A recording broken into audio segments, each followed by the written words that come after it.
in his mind, and Krishna would come and play. See, if you create this mood, this atmosphere, that's what Srimati Radharani does. She's the queen of Vrindavan. Huh? And her right-hand lady is Vrinda Devi. Vrinda Devi is the goddess of the jungle. Tulsi. Yeah, Tulsi. She's the goddess of the jungle of Vrindavan. And so she's in charge, she's the mistress of all the trees and the animals and, you know, the wild life in the Vrindavan jungle. See, I know her well. So, you know, we have relationships with all of these personalities because of our devotional service. And then we get to know them. And I mean, this is just so much more wonderful than worrying about, you know, all this material nonsense. And I mean, you can't imagine, it's just so wonderful. Why would anybody want to be stuck in material life and you know, all this pain and suffering and just temporary existence, when you could be in the spiritual world playing with Krishna and the cows and the gopis and the birds? And, I mean, why would anybody want to do that? I don't get it. So, anyway, are there any final questions? There's, I have a question about the stages of spiritual development with the faith, service to the Guru, like that. Is there any relationship with those and Paramatma, Bhagavan? Or is it sketchy? Well, actually, yeah, there's no like hard and fast relationship. Okay. You know. But generally speaking, a person has to attain at least Paramatma realization to reach anartha nivritti. If you don't know who you are, if you don't know that you're a spirit soul, if you don't have Brahman realization, how can you approach a bona fide spiritual master for initiation? You can't promise to follow the rules and regulations of devotional service if you're not on the platform of Brahma Bhuta. You know? I mean, you can promise, but you won't be able to fulfill it. And similarly, how can you love Krishna, or even begin the process of loving Krishna, unless you have Paramatma realization and you have access to him within your heart? I thought maybe previous lifetime or so. I don't feel like I have any of those. Oh. But I feel start chanting for Krishna. Well, you must have some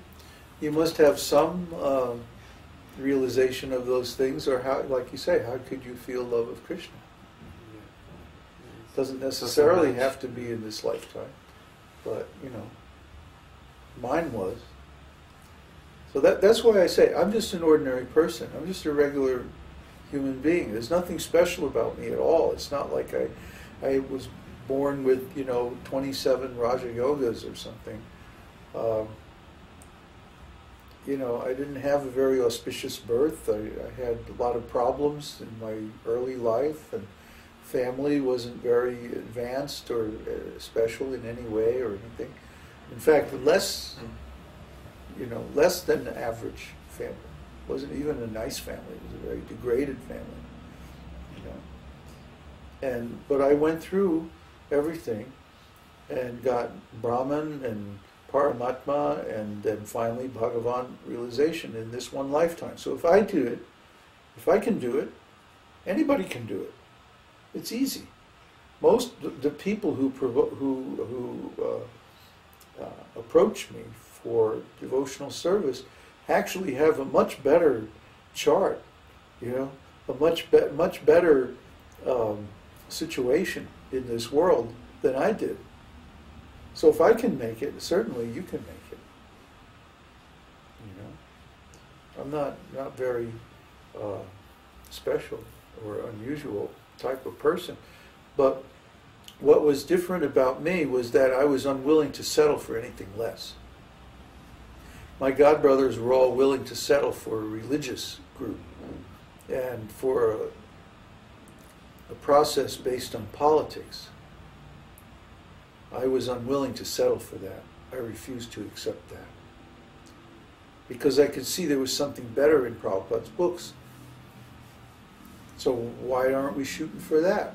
Why are we shooting for some lower, mundane, actually, aim? Prabhupada says this is the goal. This pure devotional service is the goal. Not this, religious politics and all this nonsense. So why aren't we aiming for this? This was really would you please stop that? This was really my issue with my godbrothers. And all the other issues I had with them were actually based on or related to this one issue. That Śrīla Prabhupada is giving in his books that pure devotional service, pure love of Godhead is the aim. Pure Kṛṣṇa consciousness, complete self-realization, that's the aim. That's what we're doing here. That's what we should be going towards. They wouldn't accept this. They say, no, it's just about power and money and influence and stuff like this. And I refused to accept this, and I was always questioning this. Why have we accepted a lower standard? Śrīla Prabhupada gave this much higher standard, and we should be doing that. They didn't like this. They didn't like to be reminded of this. And they made my life really difficult, hellish. So fortunately now we're beyond that stage of life, and we're able to preach independently by Prabhupada's blessings, by his instructions. So now we're doing it our way. That's working out very nicely. Question from Tiago.